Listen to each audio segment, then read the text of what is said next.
Bonjour, bienvenue au Musée d'Aquitaine. Je me réjouis de vous accueillir pour ce second temps de rencontre organisé par l'Institut des Afriques et SO Coopération en partenariat avec Sites et Cités et avec le Musée d'Aquitaine. Nous sommes dans une des salles médiévales du musée. Vous avez derrière nous la belle rose du couvent des Carmes, de l'ancien couvent des Carmes qui était situé ici à quelques encablures du musée. Bref, une jolie salle pour une conférence qui est donc en direct, captée et retransmise sur les réseaux sociaux grâce aux moyens techniques de l'IDAF. Bonjour Camille, qui vient de nous rejoindre. Vous nous entendez bien? Non. Oui, bonjour. On a peut-être un petit décalage. Non? Tout va bien? Je pense que ça ira. Ça ira. Bon, super. Merci de nous rejoindre. Nous allons parler de patrimoine et d'éducation. Nous allons parler de patrimoine transmis, valorisé par l'éducation, avec trois intervenants aujourd'hui. Donc Camille, qui nous a rejoint et qui représente la Maison des Cultures du Monde. Michael Augeron, qui est enseignant, chercheur à l'Université de La Rochelle, et Laure Valette, qui est animatrice du patrimoine, de l'architecture et du patrimoine à la ville de Bordeaux. Merci à tous les trois d'être là.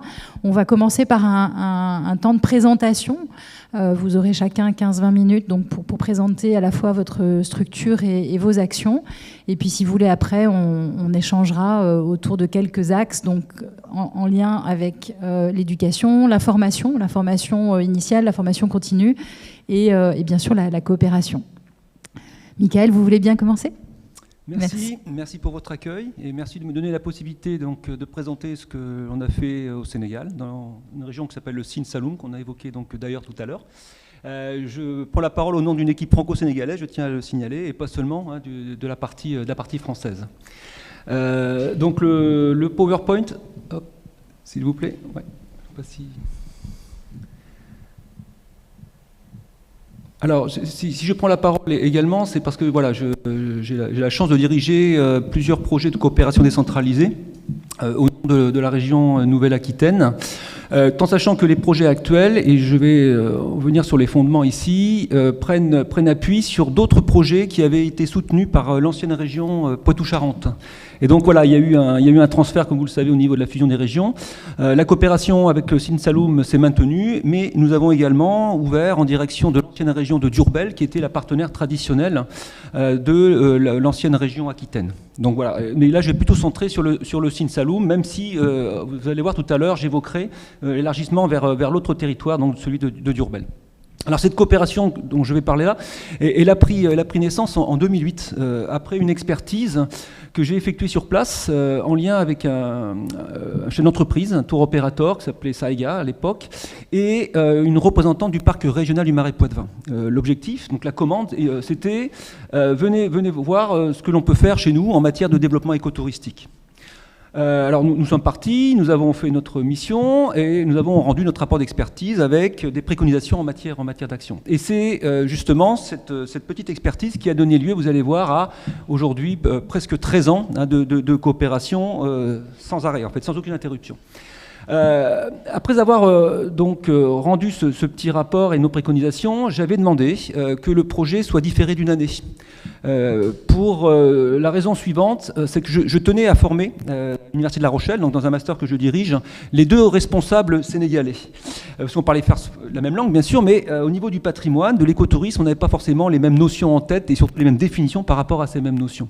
Donc deux responsables sont venus donc une année faire un master à La Rochelle, donc master 2, et c'est l'année suivante que le projet a pu se mettre en place. Alors très vite, la région dont je vais vous parler se trouve juste au-dessus de la Gambie, en fait. C'est une région qui est pour moi une des plus belles du Sénégal, par sa diversité, vous allez le voir, paysagère. Je vous ai amené quelques petites diapositives.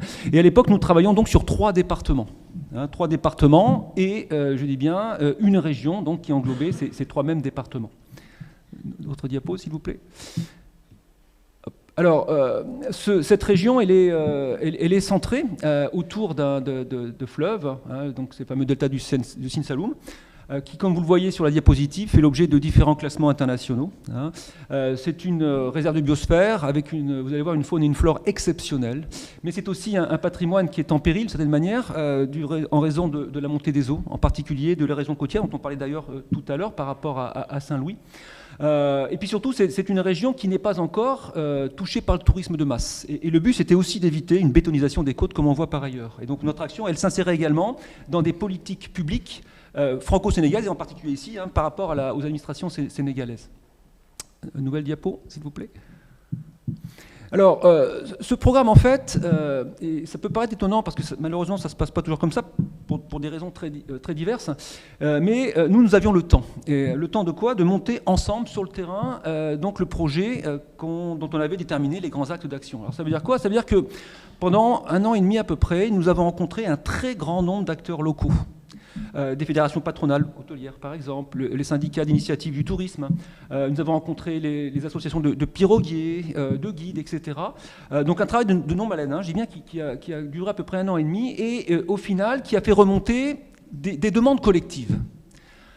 Et parmi ces demandes collectives, c'était aidez-nous à améliorer la filière touristique, aidez-nous à développer l'écotourisme, et surtout aidez-nous à valoriser nos patrimoines.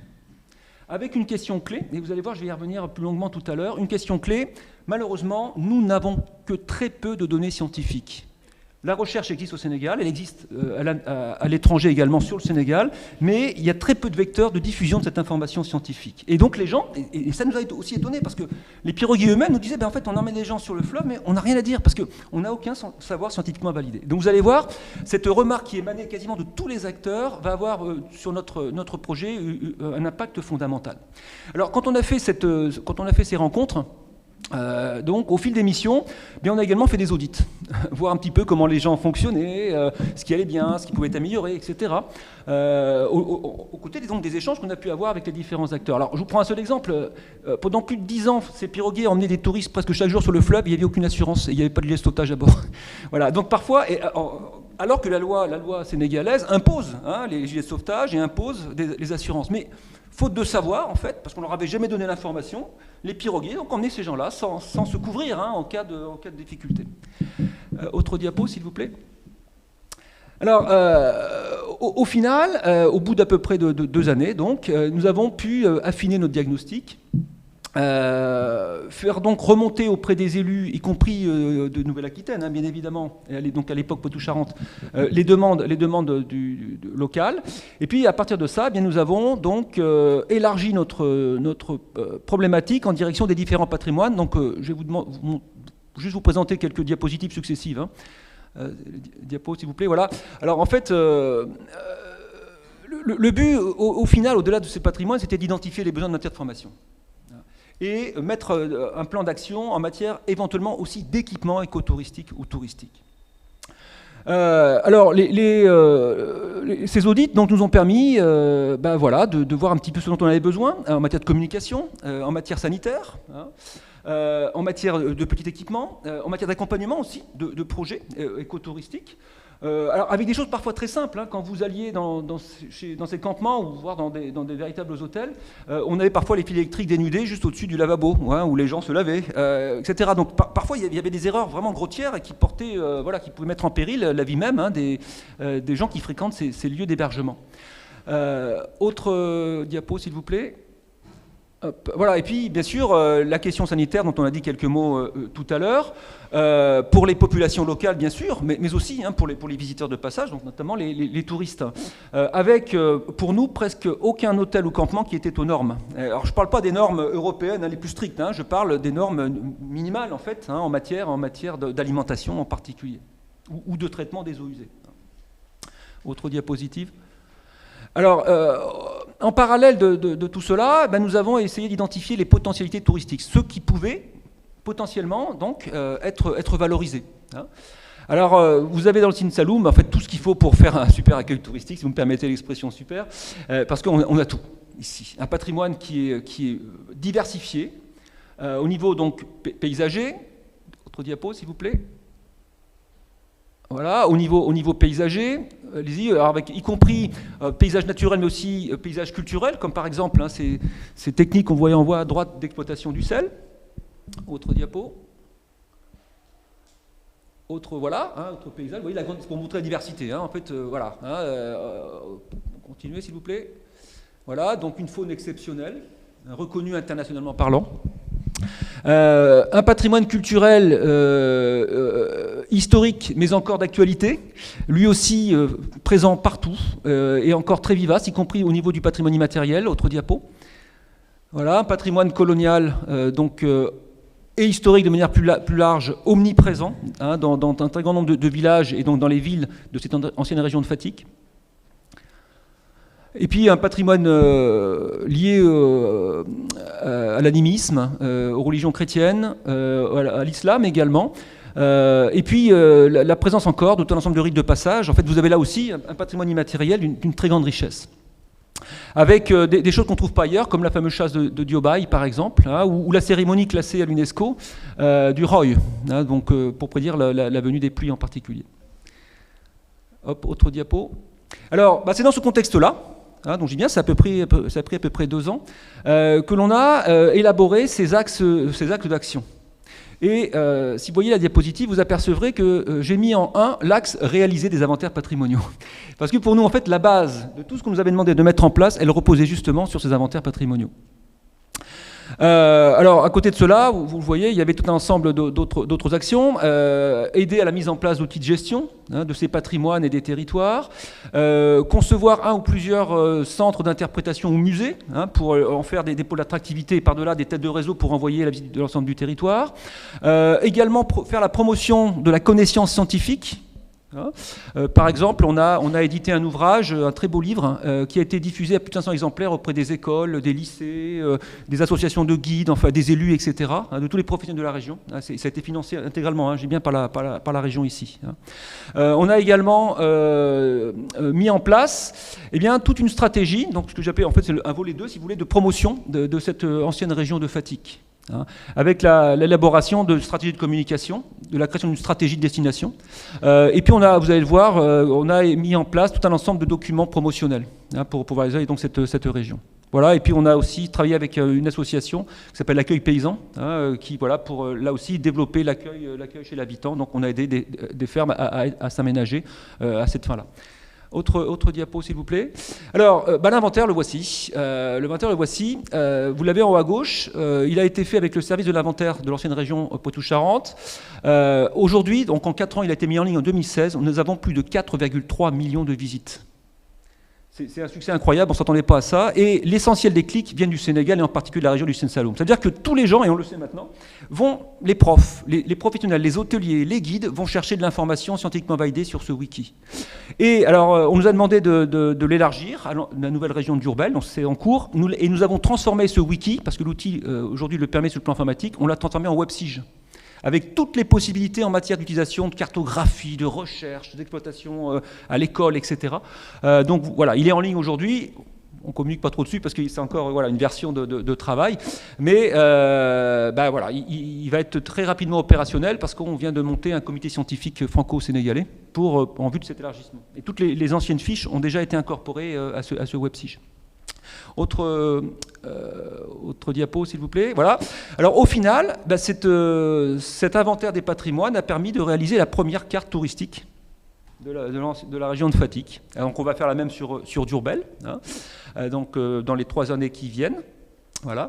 Est-ce que vous pouvez aller autre diapo, s'il vous plaît? Voilà. Alors, à côté de cela, on a eu toute une action en matière d'information touristique qui a été jusqu'à la mise en place, diapo suivante s'il vous plaît, d'une signalétique, vous allez le voir, et d'office du tourisme. Mais avant cela, j'aimerais faire un petit clin d'œil à la formation ou de l'éducation. C'est plutôt dans ce domaine-là qu'on se situe ici. En fait, de sensibilisation des populations locales à la protection de l'environnement. En fait, les gens, parce qu'ils trouvaient ça normal, puis c'était une habitude ancestrale, ils font de la cueillette. Voilà, mais une cueillette sans gestion en fait des ressources. Comme par exemple ici, pour se chauffer ou pour cuisiner, on va couper la mangrove, alors que ailleurs, on replante la mangrove. Vous voyez ce que je veux dire? D'un côté, on l'enlève, et d'un côté, on la replante. Et puis, autre diapo, il y a dans la région de Saloum plusieurs centaines d'amas coquillés. Ce sont des amas qui ont été faits par les populations qui vivaient là. Et donc, à force de manger des coquillages, ça s'est transformé en véritable île. Mais les gens, sans savoir que ce sont des sites archéologiques, vont y chercher les coquillages pour renforcer le chemin devant chez eux, pour mélanger ça avec du béton pour construire leur maison, etc. Donc, on a aussi travaillé à cette sensibilisation. Attention, c'est votre patrimoine que vous êtes en train de détruire, sans le savoir, bien sûr. Mais nous, on vous dit qu'il ne faut pas aller là, parce que vous détruisez justement votre ressource patrimoniale. Autre diapo, s'il vous plaît. Et puis voilà, donc cet inventaire nous a permis de valoriser par des panneaux de public d'interprétation ou autres tout un ensemble de sites phares de l'ancienne région du Sine Saloum. On a même mis en place, photo suivante, un écomusée de la royauté, en travaillant avec les descendants d'ailleurs de la famille royale. Pour vous dire que ça a marché, il y avait plus de 2000 villageois présents le jour de l'inauguration. Et les gens nous disaient, on vous remercie, vous nous redonnez notre patrimoine. C'était incroyable. Voilà. Alors on l'a bien sûr équipé et aménagé, et on a formé les gens qui sont censés donc gérer cet écomusée. Diapo suivante, s'il vous plaît. Alors voici voilà, l'intérieur, alors avec des moyens limités. C'est pas le musée d'Aquitaine, malheureusement, mais peut-être qu'un jour on pourra le faire. Donc autre diapo. Voilà, et on a aménagé dans des endroits stratégiques, donc des lieux de passage incontournables pour venir dans la région, 4 bureaux du tourisme, dont 2 fonctionnent aujourd'hui. Et 2 sont fermés pour des raisons de mauvaise gestion interne. Voilà, je pourrais vous expliquer tout à l'heure si vous avez des questions. En tout cas, on a formé les agents d'accueil et on leur a fourni, en gros l'équipe sénégalaise, grâce là encore à l'inventaire, tout un ensemble de dépliants de communication touristique. On a proposé également des circuits. Et on a équipé justement ces bureaux du tourisme à des fins de promotion du e-tourisme. Voilà, en gros, on les a formés aussi au tourisme en fait, à faire de la promotion par le web et autres réseaux sociaux. Autre diapo. Et puis on a installé un peu partout une signalétique donc pour informer les visiteurs potentiels de ce qu'il y a à voir ici ou là. Donc vous en avez là quelques exemples. Autre diapo. Alors, parmi les choses qu'on a faites, tout un ensemble de dépliants promotionnels. On a proposé également des tours, des visites. Alors le but c'était d'irriguer aussi l'ensemble du territoire, raison pour laquelle on a utilisé l'inventaire pour créer des circuits thématiques. Alors circuit de la royauté, circuit colonial par exemple, circuit du sel, etc. Donc là vous avez un de ces documents qui a été créé dans le cadre du projet. Diapo suivante. Voilà. Et puis, au final, nous avons formé plus de 500 professionnels du Sine Saloum, en fait. Des piroguiers, des hôteliers, des éco-guides, ou plutôt des guides qu'on a transformés en éco-guides, pour être plus précis. Des agents des offices aussi, je l'évoquais tout à l'heure. En fait, ça représente beaucoup de monde au final. Et j'ai eu la chance d'y retourner la semaine dernière pour un nouveau projet.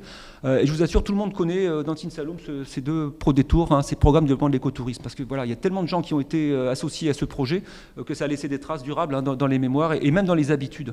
Quand on retourne voir les piroguiers, tout ce qu'on leur a conseillé, ça a été intégré, y compris en termes de médiation quand ils emmènent les touristes visiter donc le fleuve et ses différents affluents et ses bras. Autre diapo. Alors j'aimerais maintenant, pour terminer, vous dire que ce projet il continue. Donc on l'élargit à l'ancienne région de Diourbel. On va continuer à travailler avec les acteurs locaux du Sine Saloum, mais on va également aider une nouvelle université qui s'est mise en place dans le Sine Saloum, qui s'appelle l'UCEN, à se développer. Alors pas dans tous ses champs de compétences, mais on l'accompagne pour mettre en place une licence professionnelle hôtellerie-restauration et un master e-tourisme et ingénierie culturelle des patrimoines. Voilà.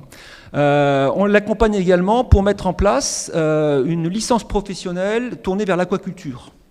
Voilà, ça c'est l'Université de La Rochelle, spécifiquement, avec des fonds AFD, donc avec des fonds également État sénégalais et français, mais aussi avec un soutien financier de la région Nouvelle-Aquitaine. Donc il y a aussi donc un ancrage fort en matière de coopération décentralisée, donc via la région.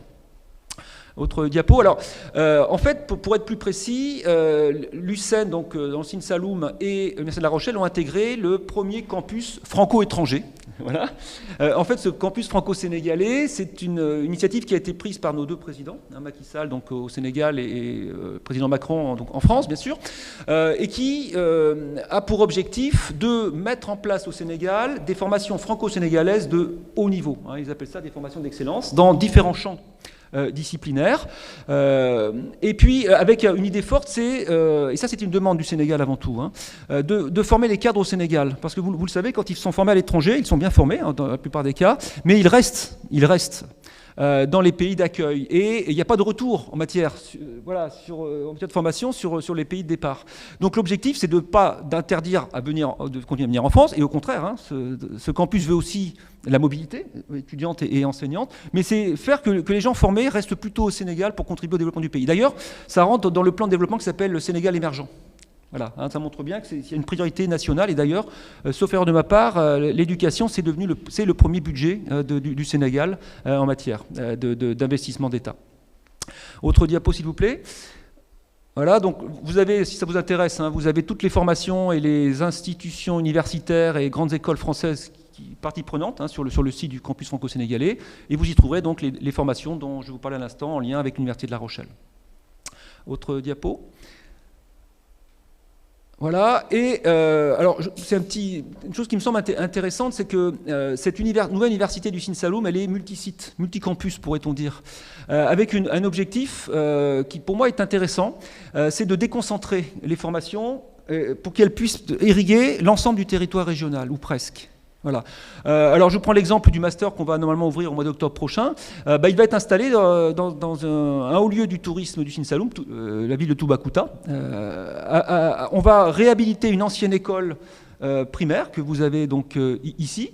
Et puis, on y voit tout de suite les retombées pour les étudiants. Le stage, des loyers pas très chers, alors que plus vous avez d'étudiants, ça fait monter les prix vers le haut, y compris en France, hein, bien évidemment.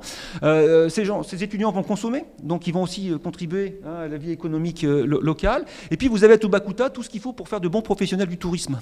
On a tous les patrimoines ici, naturels, culturels. On a les hôteliers, on a les restaurants. Hein, et c'est encore une localité qui n'est pas touchée par le tourisme de masse. Voilà. Et vous avez en plus un centre culturel qui a été implanté sur le site et qui va travailler avec nous hein, en étroite coopération. Donc on va pouvoir lui faire par exemple des expositions temporaires, etc. à ce centre culturel.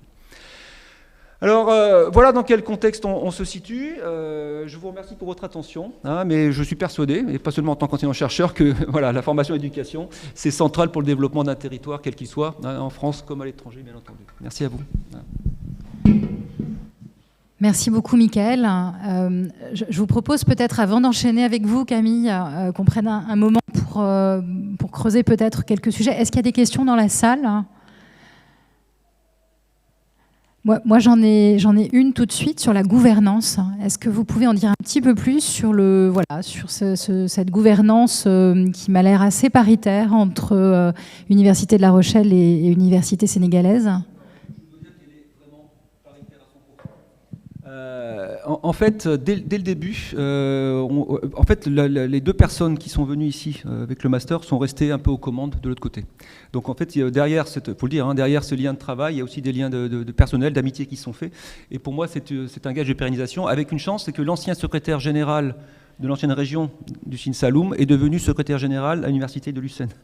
Ce qui veut dire que, et ça c'est un peu le hasard en fait, mais ça veut dire que voilà, naturellement les liens sont faits, y compris universitaires, parce qu'on avait déjà une grande partie des contacts sur place. Certains des profs d'ailleurs qui ont été recrutés à Lucerne sont des hôteliers.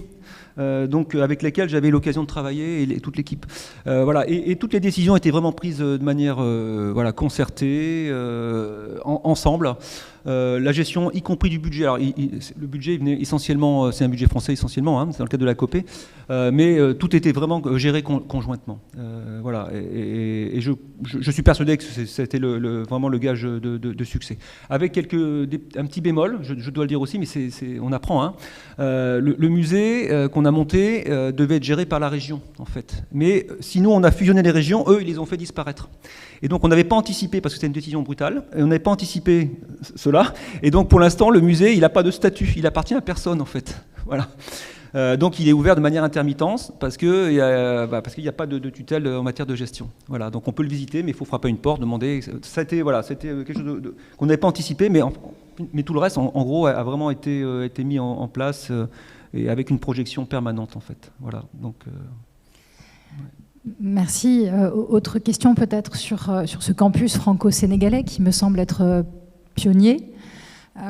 Est-ce qu'on arrivera vraiment à une double diplomation et à une reconnaissance par l'État français de diplômes octroyés au Sénégal? Alors, c'est l'un des objectifs de ce campus, c'est de faire de la codiplomation, de la double diplomation, voilà, voire de la certification, c'est le degré moindre. Hein.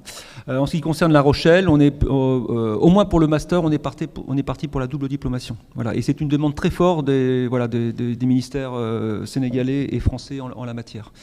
Ce qui veut dire que les étudiants français auront le diplôme sénégalais et les étudiants sénégalais auront aussi le diplôme français.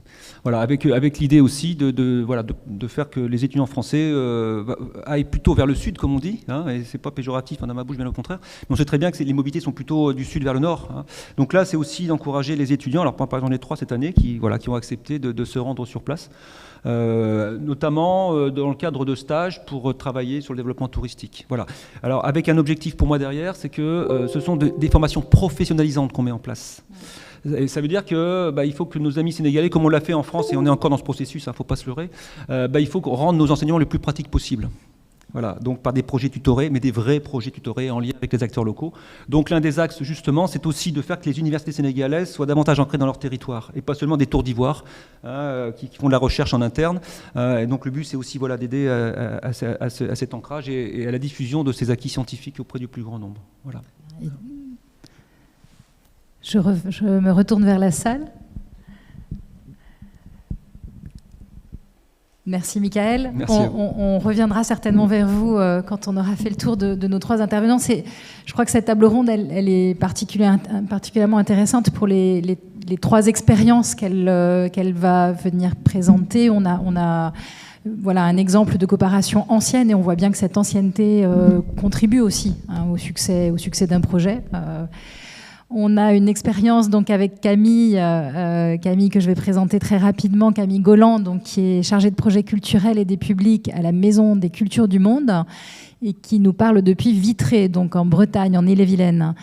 Donc une expérience là de connaissance, d'inventaire et de valorisation du patrimoine culturel immatériel, avec un volet formation qui est aussi assez essentiel, et de coopération internationale. Et puis Laure qui reviendra vers Bordeaux pour terminer, et vers une expérience d'animation ici sur un territoire très urbain qui est la ville de Bordeaux. Camille, vous voulez bien prendre la suite ? Merci, vous avez une quinzaine de minutes si vous voulez. Parfait. Je vais vous partager une petite présentation. Je pense que je peux.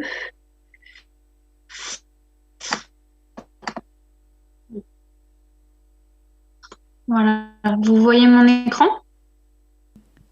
Oui, on voit que vous allez partager et l'image ne devrait pas tarder à arriver. La voilà, c'est bien. Est-ce que vous voyez ? Oui, parfait. Merci. Oui, parfait. Oui.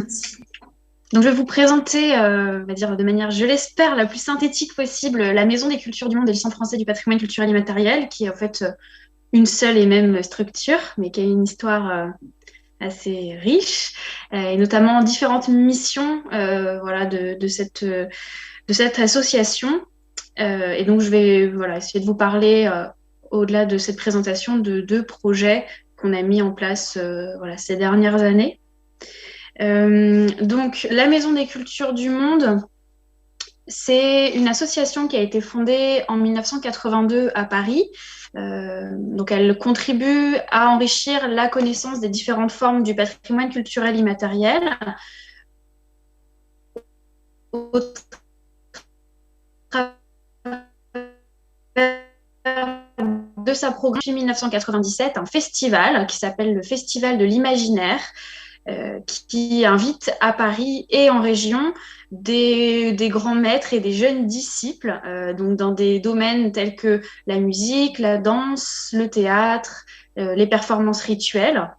Ce sont des spectacles qui font l'objet d'un travail de recherche sur le terrain en lien avec un réseau international de conseillers et de partenaires, par exemple des ethnomusicologues, des anthropologues, même des relais locaux. Et donc, c'est il est vraiment conçu comme un espace de réflexion, ce festival, qui permet d'accueillir aussi, par exemple, des projections, des conférences, des tables rondes. Voilà, donc la Maison des Cultures du Monde prolonge sa programmation et approfondit sa réflexion à travers une activité d'édition. Donc voilà, par exemple, le label de disques inédits, dont vous avez une image là, donc de notre dernier album en date qui est sorti au début de l'année 2021. Donc ça, c'est un label qui a été créé en 1982 et qui se dédie aux musiques de tradition savante ou populaire, hein, mais qui sont parfois rares ou même parfois menacées. Et de l'autre part, nous avons également une revue qui s'appelle l'International de l'Imaginaire. La dernière édition date de 2016 ou 2017. Voilà, donc pour l'instant qui est en arrêt.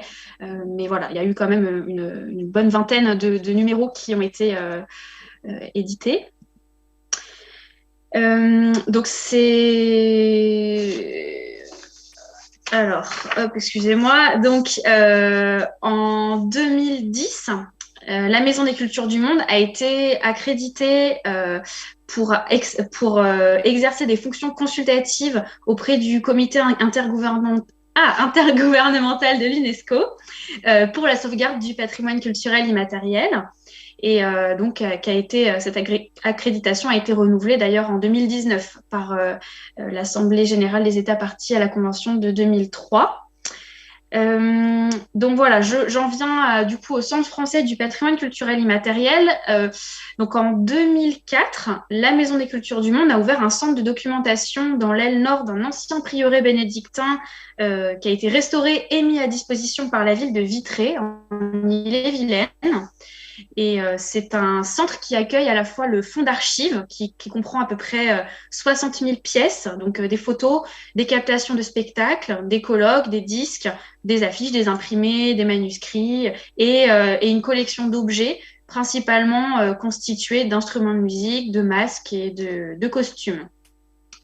Ces ressources sont valorisées sur une base de données qui est donc accessible en ligne, qui s'appelle Imbatuta. Et donc, voilà, donc il y a la base de données et également des expositions, donc 1 à 2 expositions par an, des conférences, des résidences artistiques, des parcours pédagogiques également qui sont destinés au public scolaire et plus récemment des vidéos en ligne. Voilà, donc je reviendrai un petit peu après sur des exemples justement de ces contenus. Donc, la création du Centre français du patrimoine culturel immatériel en tant que tel, il vient en fait de l'article 13b de la Convention de 2003 pour la sauvegarde du patrimoine culturel immatériel, puisque cet article dit qu'il appartient à chaque État de désigner ou établir un ou plusieurs organismes compétents pour la sauvegarde du PCI présent sur son territoire. Et donc, par lettre du 29 novembre 2010 à la directrice générale de l'UNESCO, le ministre de la Culture a établi le centre de documentation de la Maison des Cultures du Monde de Vitré comme un organisme compétent pour la sauvegarde du patrimoine culturel immatériel en France. Et c'est donc cette désignation qui a finalement constitué l'acte de naissance du Centre français du patrimoine culturel immatériel. Et ça a vraiment permis, en tout cas, ça a eu pour conséquence d'ouvrir le champ d'action de la Maison des Cultures du Monde, qui était, depuis sa création, consacrée aux arts du spectacle, aux expressions orales, aux fêtes, aux rituels. Et donc, voilà, ça a permis de l'ouvrir finalement à l'ensemble des domaines relevant du PCI. Et aussi aux expressions traditionnelles françaises, expressions culturelles traditionnelles françaises. Et donc enfin, en 2016, le CFPCI a été, donc le Centre français du patrimoine culturel immatériel, a été labellisé Ethnopôle par le ministère de la Culture. Hop, donc là, je vais passer. Voilà. avec le soutien donc, du ministère de la Culture, le Centre français du patrimoine culturel immatériel a initié à la rentrée de 2012 un colloque international qui aborde dans une perspective critique et comparative la mise en œuvre des politiques du PCI ainsi que leurs effets. Et voilà, il y a eu 7 éditions entre 2012 et 2018 qui se sont donc tenues à Vitré. Et puis la dernière édition là, qui s'est tenue il y a quelques semaines, en 2021. Donc c'est voilà, sur des sujets variés. Par exemple, vous avez un exemple ici de sujets qui étaient le patrimoine culturel immatériel et style naturel et environnemental. Cette année, nous nous sommes intéressés particulièrement au musée et patrimoine culturel immatériel. Donc, je vais revenir sur ce sujet. Voilà, donc les actes de ces colloques sont publiés en accès ouvert, en open access, dans la revue numérique actuelle qui s'appelle les cahiers du CFPCI. Donc, c'est cette revue dont vous avez une image à l'écran. En relation avec différents partenaires, la Maison des Cultures du Monde, Centre français du patrimoine culturel immatériel, élabore et réalise des projets de recherche qui sont donc nationaux et internationaux. Et c'est le cas de la deuxième image que vous voyez, qui est un projet qui s'appelle donc Intangible Cultural Heritage and Museum Project, donc musée et patrimoine culturel immatériel, le projet IMP, voilà, pour raccourcir, et qui a eu lieu entre 2017 et 2020. Donc voilà, même chose, je vais y revenir, ce sera donc le sujet de mon petit exemple récent. En termes de formation, on a un exemple qui est assez intéressant. Depuis 2016, on travaille en collaboration avec des étudiants, notamment de l'université de Rennes 2. Et puis là, cette année, ça s'est ouvert aussi à l'université de Brest. Donc, c'est une formation pluriannuelle qui est consacrée au patrimoine culturel immatériel.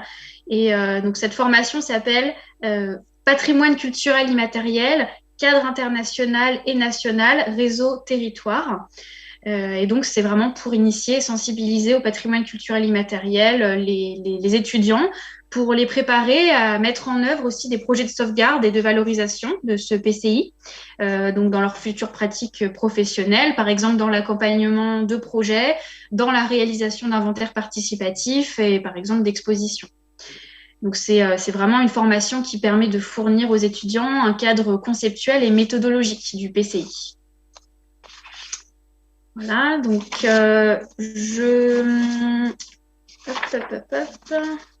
Voilà, donc je voulais vous présenter un tout petit peu plus en détail le projet Intangible Cultural Heritage and Museum Project. En fait, c'est un projet qui a été financé par le programme Europe Créative. Et le CFPCI a agi ici en tant qu'opérateur français du comité de pilotage qui réunissait 4 autres partenaires. L'atelier du patrimoine culturel immatériel de Flandre, le centre français, le centre néerlandais, excusez-moi, du patrimoine culturel immatériel, le réseau italien des écomusées et l'association des musées suisses. Et également un groupe de réflexion composé de représentants d'institutions partenaires comprenant l'ICOM, NEMO, le Forum des ONG accréditées. Donc, c'est un projet qui avait pour étude, d'une part, des zones de contact entre les musées et le PCI, et d'autre part, l'intégration de la sauvegarde du PCI dans les fonctions et les dispositifs muséaux. Et donc, dans le cadre de ce projet, le CFPCI a participé à 5 conférences internationales, 5 réunions d'experts et un colloque international, et a pris part à la production production collective de livrables comprenant un site internet, une boîte à outils et un ouvrage en anglais et 2 synthèses, l'une en français et l'une en anglais. Et donc, nous avons coordonné la traduction en français et la diffusion de l'ouvrage, compilant les résultats de cette recherche. Alors, je vais juste quitter le partage d'écran pour vous montrer à l'écran, voilà, l'ouvrage en tant que tel. Voilà, donc là, on a une petite synthèse. Voilà, l'ouvrage est quand même assez épais, donc c'est un bel ouvrage. Et nous avons, alors je vais essayer de partager le site internet. Est-ce que je vais réussir? Excusez-moi. Voilà. Je devrais... Non. Alors, pardon. Voilà. Alors, je reviens en arrière, excusez-moi. Je vais essayer de m'en sortir. Hop. Voilà.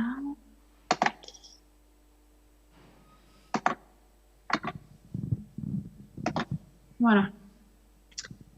Donc, le site du projet ici, donc un site en anglais. Et donc, on a notamment la boîte à outils, le toolkit, avec voilà, des exemples. Donc, évidemment, les ouvrages et la synthèse que je vous ai montrés se retrouvent également en PDF, hein, ce sont des e-books, donc c'est assez intéressant voilà, pour toute personne souhaitant s'y intéresser justement, et donc avec des informations aussi relevant à la fois du projet et puis des inspirations de différents musées voilà, qui ont essayé de mettre en œuvre le patrimoine culturel immatériel au sein de leurs espaces de présentation, de la collecte, voilà, de la participation des publics.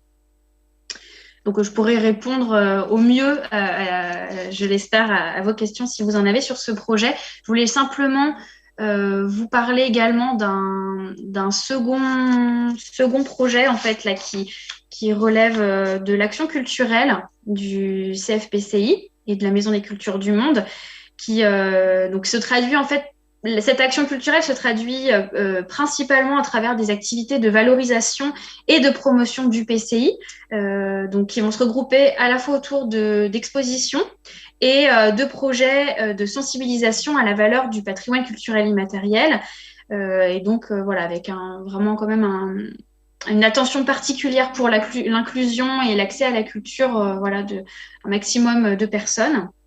Donc voilà, des personnes de tout âge et en situation de handicap, de précarité sociale. C'est vraiment, en tout cas, notre créneau sur ces actions-là. Et donc, par exemple, nous avons mis en place, voilà, je mets ici, je pense que vous voyez toujours mon écran, un projet très récent qui date d'il y a en fait à peine un an, qui est né dans la période de confinement. Donc, c'est un projet collaboratif qui s'appelle Le Monde en Berceuse. Donc, de juillet à décembre 2020, une collecte a été menée auprès des habitants de Vitré et des communes alentours pour découvrir et enregistrer des berceuses, qu'elles soient traditionnelles, inventées ou issues d'un répertoire populaire de la chanson française. Et donc, près de 160 habitants ont participé à ce travail de collecte. 160, ça comprend en fait non pas que les interprètes, mais bien aussi les personnes qui nous ont aidés à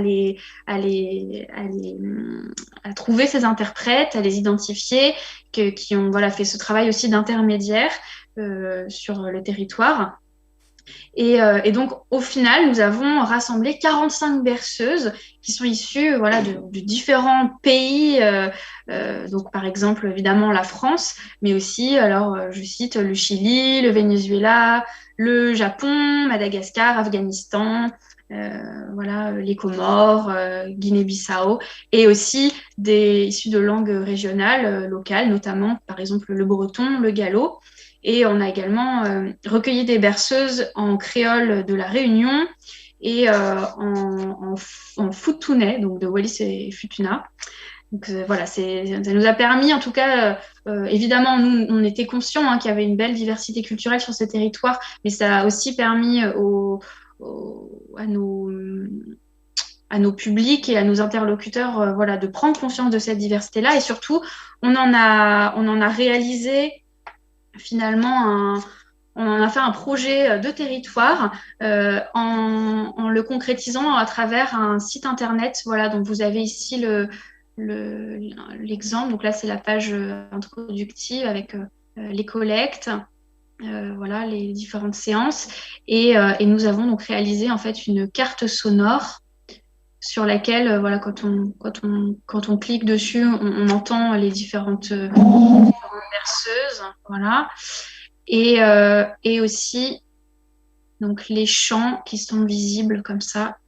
Donc à chaque chant, eh bien, on va avoir la traduction, le chant qui a été transcrit, la traduction proposée par nos soins. On peut entendre la berceuse. On a également réalisé des podcasts qui valorisent les habitants, des portraits des habitants. Et parfois, voilà, quand ils ont chanté plusieurs chants, on les a mis ici. Et donc, ça a donné lieu à une action aussi physique, c'est-à-dire que nous avons conçu donc, des ateliers de sensibilisation à cette diversité des langues, et notamment à travers les berceuses sur le territoire, auprès donc, de publics très variés. Ça va aller par exemple, des assistantes maternelles avec voilà, l'écoute de berceuses, des siestes sonores, à des jeux avec des gens de tous âges. Nous sommes intervenus auprès de personnes âgées, auprès d'écoles. Voilà. Donc c'est un projet qui est très riche et qui va très certainement se développer dans les mois et années à venir. Et voilà, qui diffère un petit peu justement de notre politique d'exposition. Donc, c'était intéressant pour nous, en tout cas, d'avoir cette diversité-là. Donc, idem, moi, je vous laisse me poser des questions si ce sujet vous intéresse particulièrement. Après, voilà, je pourrais vous parler de plein d'autres choses, mais voilà, je pense que le temps, malheureusement, m'est compté. Donc, n'hésitez pas à me poser des questions si vous voulez que je développe aussi certains autres sujets. Voilà, je ferai au mieux. Merci beaucoup, Camille. Je me tourne d'abord vers la salle. Pas de questions pour l'instant. Moi, j'en ai déjà. Peut-être vous, Laure, Michael.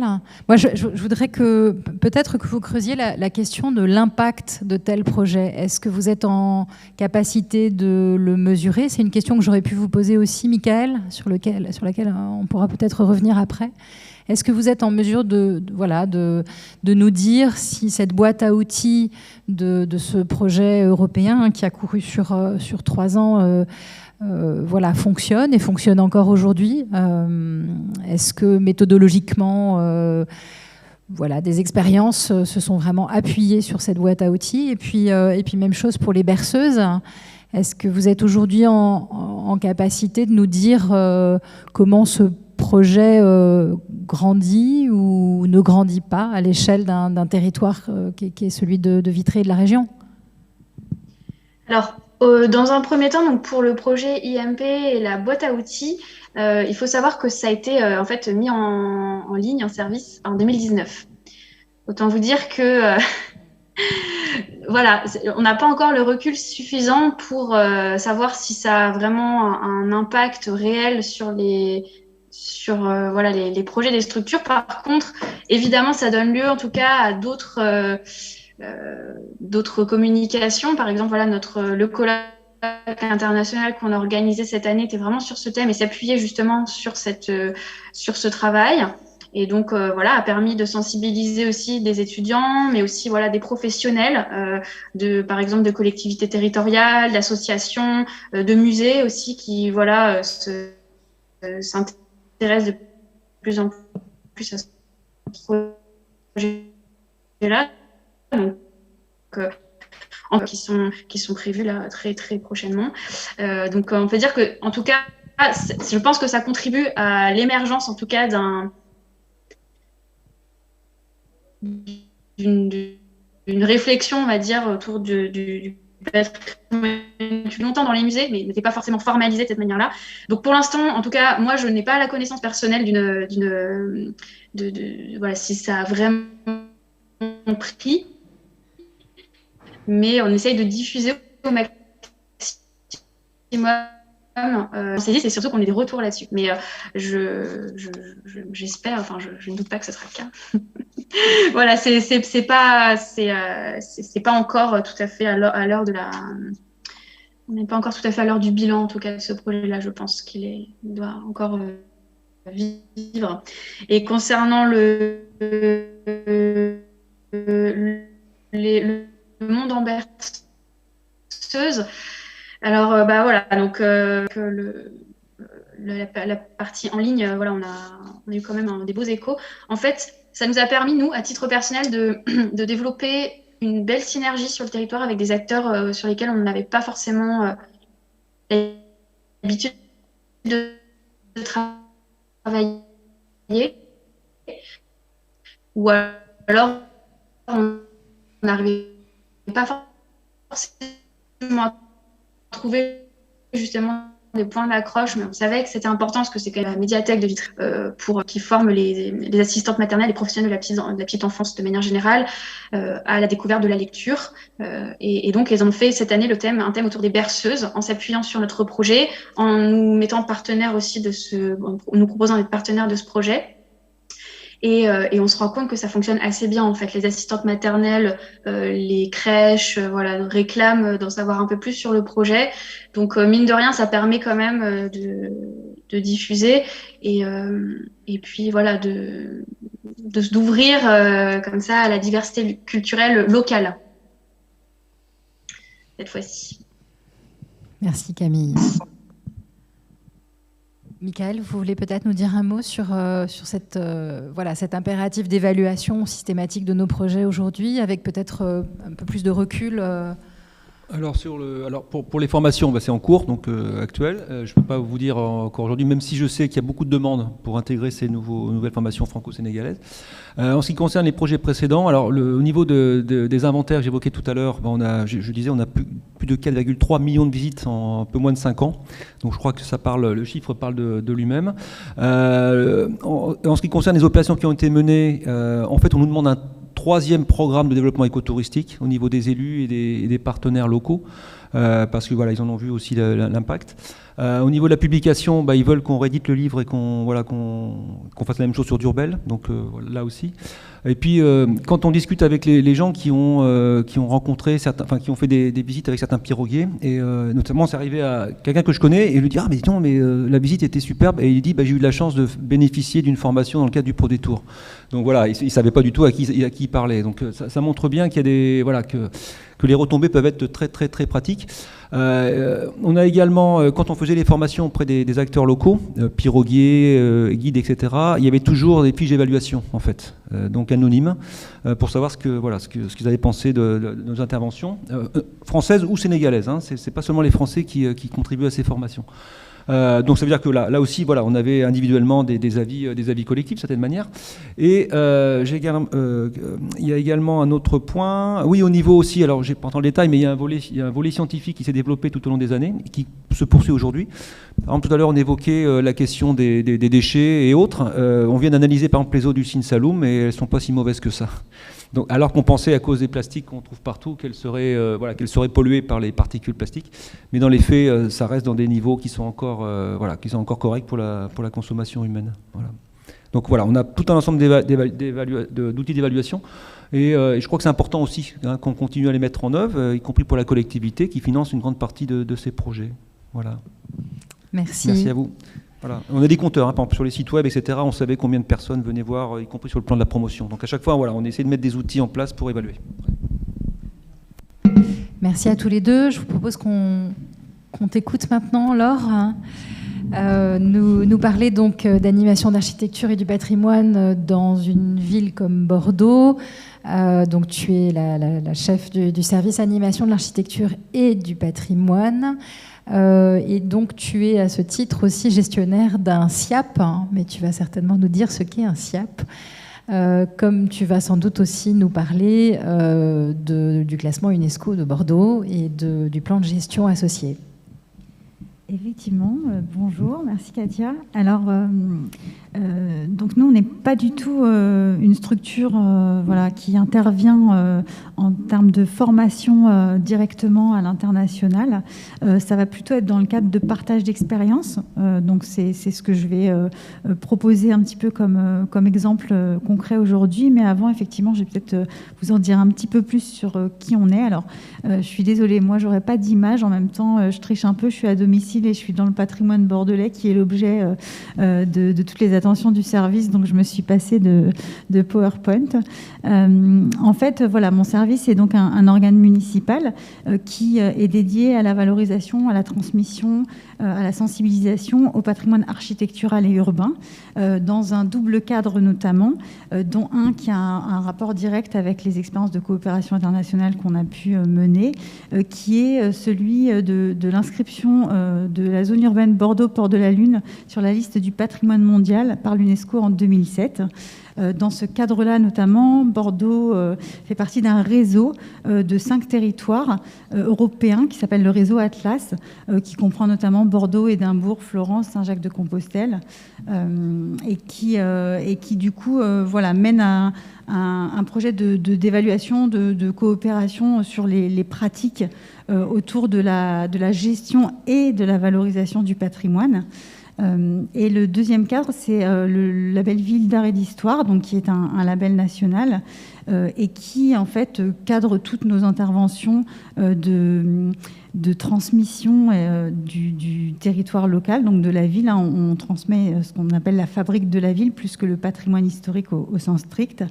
Et effectivement, dans ce cadre-là, on développe un certain nombre d'outils ou d'actions qui, depuis quelques années, ont en fait attiré l'attention, notamment de nos collègues des relations internationales, qui du coup sont venus nous chercher pour partager une expertise, une expérience dans un cadre qui n'est pas forcément celui de l'UNESCO, qui est celui du jumelage.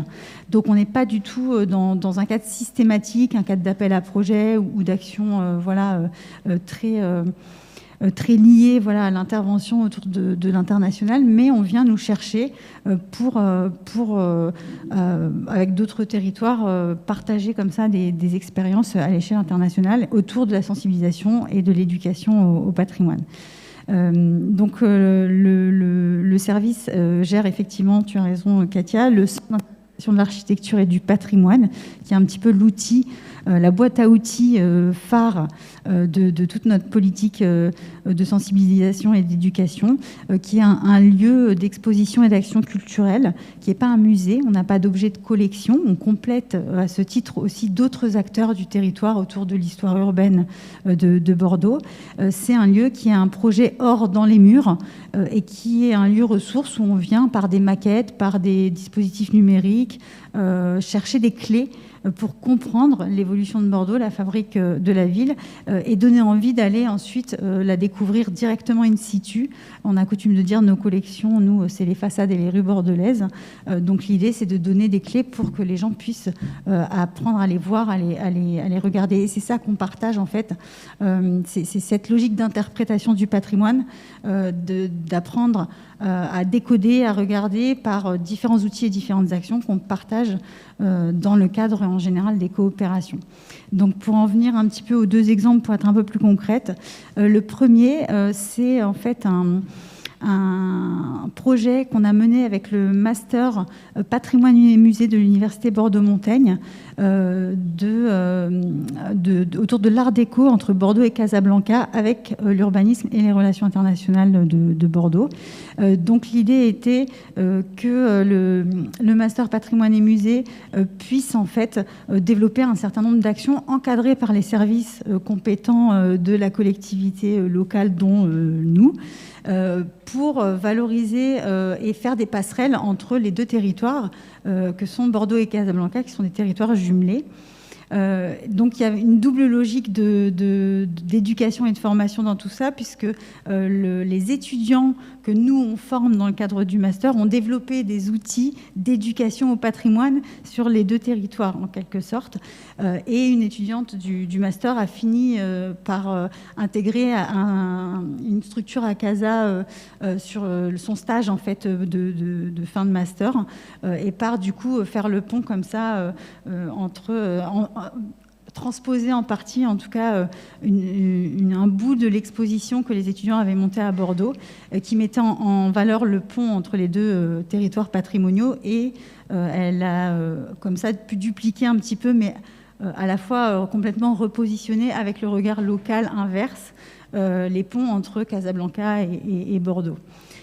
Donc, dans ce cadre de projet, on a notamment travaillé avec une agence, avec une architecte qui a développé un atelier pour les tout petits, à partir de 3 ans, qui s'appelait Archidéco, et qui était autour de la façade Art déco, construite à façade Art déco, et qu'elle a développé pour Bordeaux sous un cahier des charges confié par nos soins, et ensuite qu'elle a été faire avec d'autres enfants à Casablanca. Et il y a eu ensuite des échanges entre les enfants qui avaient pratiqué les ateliers à Bordeaux et à Casablanca sur le patrimoine de l'autre un petit peu, et le sien, puisque voilà, l'Art déco faisait le pont naturellement entre les deux territoires. Et puis c'est quelque chose de très plastique, puisque l'architecture avec les tout petits en termes éducatifs, c'est pas forcément le domaine le plus facile, mais ça, le côté très plastique avec les formes, les couleurs, etc., était quelque chose qui a bien fonctionné.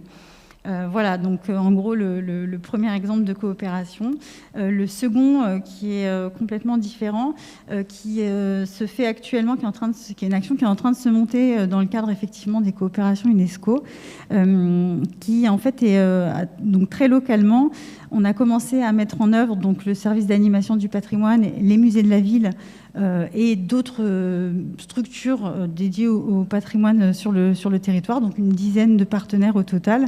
Une action éducative qui est une forme de parcours, donc un outil de parcours libre pour les enseignants bordelais, qui permettra en fait d'aller de musée en musée et à intermusée, de découvrir la ville, l'architecture et le patrimoine lié à l'inscription UNESCO.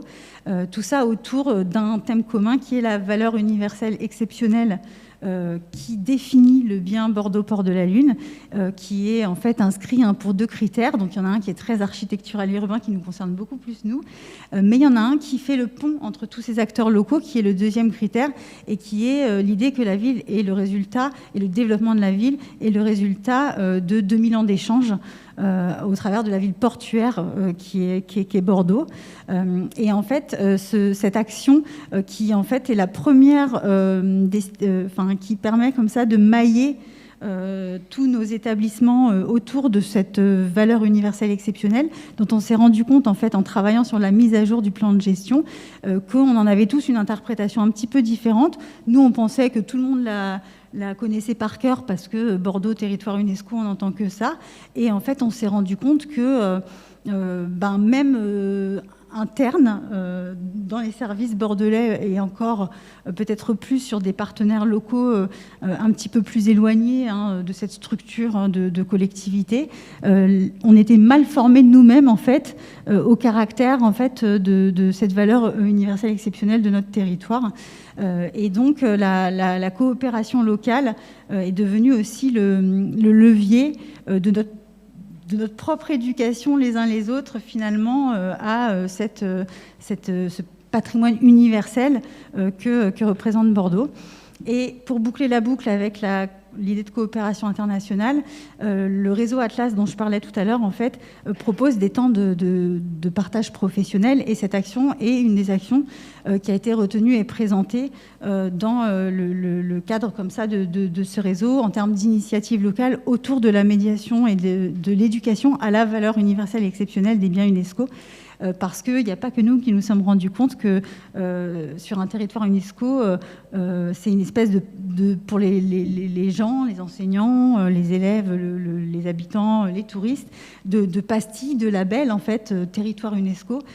Et cette logique derrière de valeur universelle exceptionnelle, donc pourquoi exactement, qu'est-ce que ça raconte cette inscription UNESCO, c'était vraiment trop peu en fait, trop peu pris en main et trop peu transmis par les territoires eux-mêmes. Donc voilà, notre action de coopération locale en fait a été présentée au réseau Atlas, et inversement, on a à nous récupéré d'autres initiatives autour de la médiation d'un patrimoine UNESCO de la part des différentes villes européennes.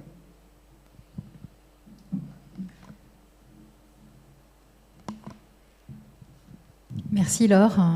Je rebondis sur des termes justement qui ont traversé vos trois exposés. C'est peut-être, je crois que c'est vous qui avez commencé, Michael, en disant il faut effectivement d'abord s'entendre sur ce dont on parle.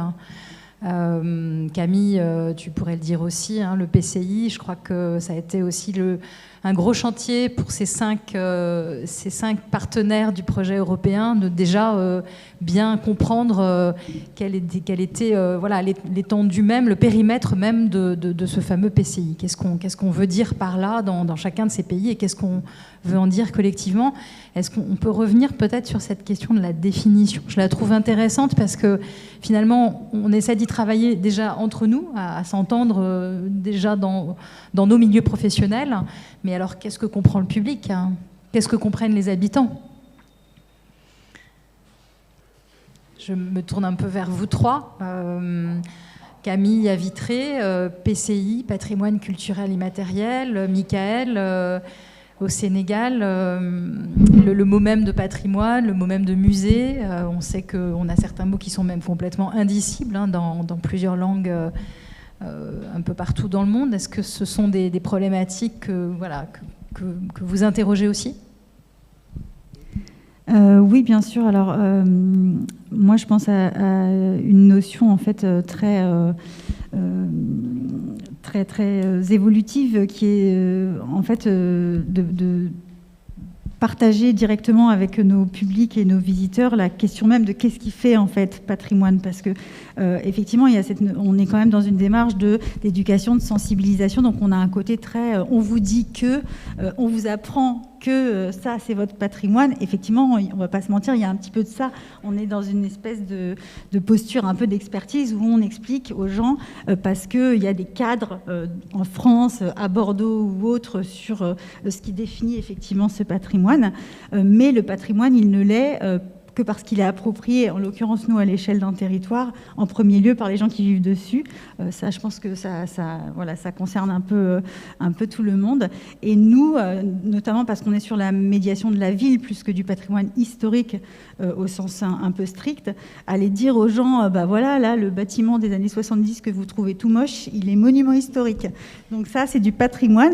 Donc finalement, inversement, on a aussi, nous, des choses qui émergent de la relation avec les habitants où on sent des attachements qui naissent, qui se cristallisent et qui vont donner lieu à des associations de riverains ou des choses qui vont probablement amener à des protections et donc à l'officialisation de ce qui fera patrimoine sur ce territoire demain. Donc effectivement, c'est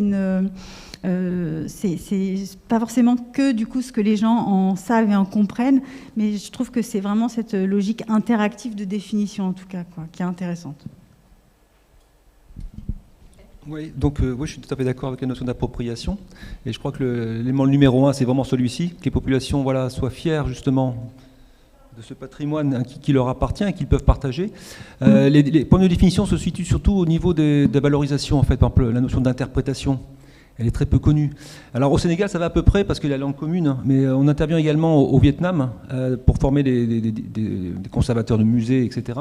Et là, par contre, on a de gros soucis parce que tout le vocabulaire lié à la valorisation n'existe pas en vietnamien. Donc en fait, on les incite à intégrer, donc après leur avoir expliqué les choses, en anglais ou en français, de nouveaux mots dans leur propre langue, en fait. Voilà. Et ça, c'est un souci parce que quand on forme, voilà. Donc là aussi, on fait venir des acteurs en master à La Rochelle. Et voilà. Après, on peut se comprendre après une année de formation, en fait. Donc voilà, c'est assez long, hein. Stage compris, je rassure. Mais le but, c'est ça, c'est que la question de la langue et par exemple la notion d'écotourisme même. En fonction des endroits où on se trouve, alors il y a des définitions internationales, on les connaît, mais en fonction où on se trouve, on n'y met pas forcément les mêmes choses derrière. Au Vietnam, l'écotourisme, c'est quoi? C'est à partir du moment où on va voir des petits oiseaux et puis qu'on a un paysage dit naturel, on est dans l'écotourisme. Bien sûr, on n'est pas dans cette voie-là. Bien au Sénégal, c'est très différent, hein. On a des rapports qui sont très, très intenses et donc des définitions qui sont très proches. Mais dans d'autres pays, ça peut être problématique quand on travaille justement en coopération. Voilà. C'est ça, on n'a pas du tout les mêmes référentiels, donc il faut un référentiel partagé, c'est exactement. Oui, nous, en fait, au niveau du patrimoine culturel immatériel, pour le projet IMP, il y a quand même évidemment la Convention de 2003 qui existe, qui est quand même un référentiel commun sur la définition du patrimoine culturel immatériel. Donc voilà, ça a été vraiment la base en fait de ce travail pour vraiment définir ce qu'est le patrimoine culturel immatériel, même si effectivement ça a été aussi l'occasion de redéfinir un petit peu tout ça, ce projet. Et concernant après notre travail vraiment de territoire à Vitré, là, c'est tout l'objet en fait de notre association, c'est de faire comprendre en fait ce qu'est ce patrimoine culturel immatériel, sans forcément justement utiliser les définitions et des choses qui parlent pas forcément, mais justement, par exemple, le projet des berceuses, ça a été je pense, une belle manière de faire comprendre, en tout cas, que le patrimoine, effectivement, c'est pas que l'architecture, c'est pas que les choses c'est un exemple, hein, évidemment. C'est pas que des choses qu'on va nous transmettre, hein, parce que nous, on commence. Moi, je sais qu'en tant que médiatrice, j'aime beaucoup parler déjà, qu'est-ce que c'est le patrimoine. Donc déjà, on commence par qu'est-ce que c'est qu'un patrimoine, et ensuite, qu'est-ce que c'est qu'un patrimoine immatériel. Évidemment, c'est une notion qui, en plus, parle pas beaucoup comme ça. Donc, en donnant des exemples, tout de suite, c'est plus un patrimoine qui vient des gens, c'est un patrimoine qui vient des communautés. Là, les experts, ce sont les gens en tant que tels. Et quand en tout cas, c'est comme ça qu'on l'appréhende au niveau de l'action culturelle.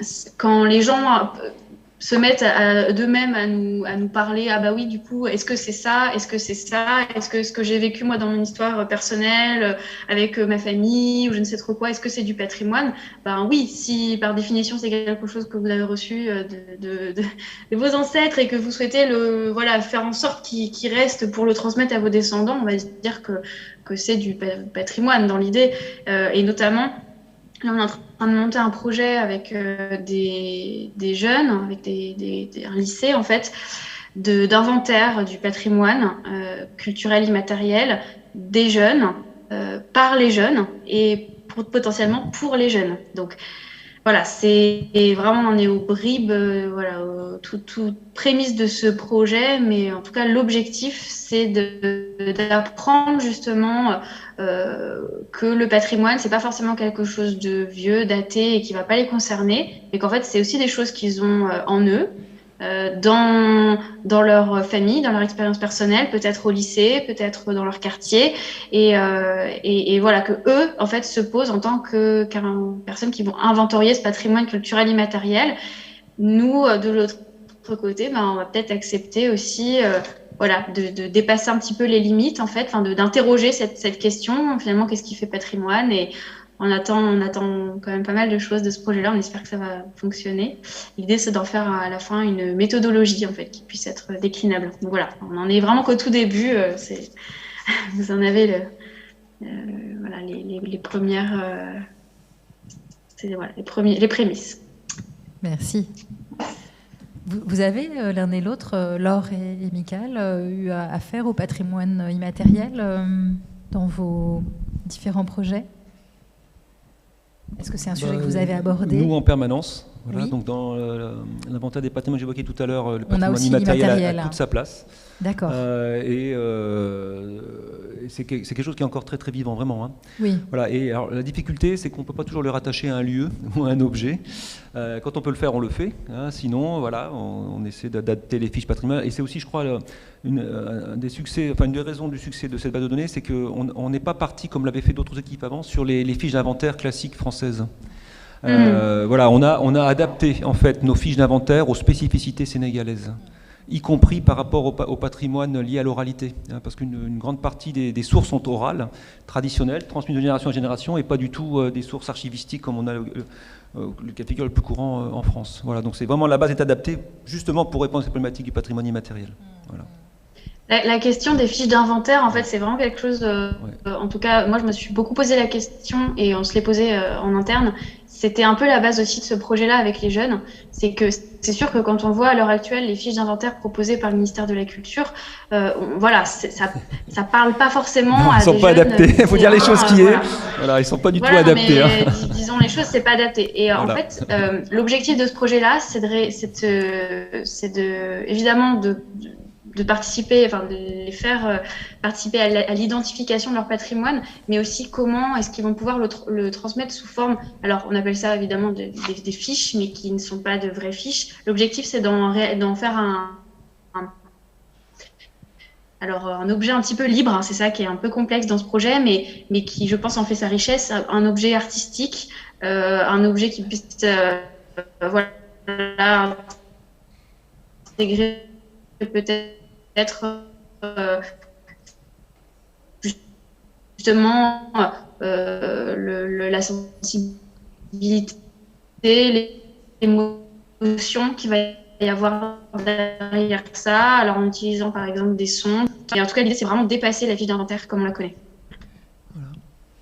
Je peux ajouter quelque chose ? Oui, bien sûr. Oui, je suis tout à fait d'accord. Il y a aussi la question de la langue. Parce que voilà, au Sénégal, il y a eu pas mal, y compris pour Saint-Louis qu'on évoquait tout à l'heure, il y a eu beaucoup d'expériences franco-sénégalaises avec la francophonie et le français au cœur même de cette démarche. Et c'est pas toujours, le français n'est pas toujours bon pour ce type d'inventaire, notamment au niveau du patrimoine immatériel. Nous, ce qu'on a fait, en fait, on s'adressait très souvent en langue liée aux ethnies, en fait, sur le territoire. Et raison pour laquelle on avait formé des jeunes Sénégalais, mais qui étaient des Sérères, des Wolofs, des Tout-Couleurs, etc. Et quand ils allaient sur le terrain collecter la mémoire collective, hein, la mémoire des griots et autres sachants, entre guillemets, sur place, ils s'adressaient non pas en français, mais justement dans ces langues maternelles. Et le message, déjà l'accueil était beaucoup plus chaleureux, et le message passait beaucoup mieux, et la collecte de l'information, elle aussi, passait beaucoup mieux. Voilà, donc pour moi les langues sont, alors je ne sais pas s'il y a le breton en Bretagne, mais en tout cas, voilà, il y a ce volet justement linguistique qui me semble aussi essentiel dans ce cadre d'adaptation des fiches d'inventaire, en fait. Voilà. Et autre élément, le numérique aujourd'hui, et vous l'avez fait très bien, permet aussi d'offrir d'autres formes de collecte et de valorisation, notamment des films, des témoignages, etc. Et nous, on les a associés justement à la base d'inventaire. Donc il y a des champs sur les fiches qui permettent d'avoir d'autres supports numériques. Voilà. Merci. On pourra peut-être, dans la vidéo qui sera mise en ligne, renvoyer vers le site et vers l'inventaire. L'inventaire des patrimoines ? Alors le wiki, oui. Le SIG, il n'est pas tout à fait finalisé, donc c'est encore une version de travail. Mais bon, pourquoi pas, si on le précise comme ça, il n'y a pas de souci. Ou la version aujourd'hui disponible. Voilà. Et même chose pour les berceuses d'ailleurs. On a une question dans la salle. J'ai une question pour Monsieur Augeron. Je voulais savoir si tous les projets menés au Sénégal, s'il y a eu un volet de sensibilisation à La Rochelle auprès soit des étudiants ou des jeunes ou des habitants sur le patrimoine sénégalais. Oui, alors il y a une réponse interne et une réponse externe. Au niveau des étudiants, je le fais chaque année, en fait, j'intègre un retour sur expérience dans mes cours.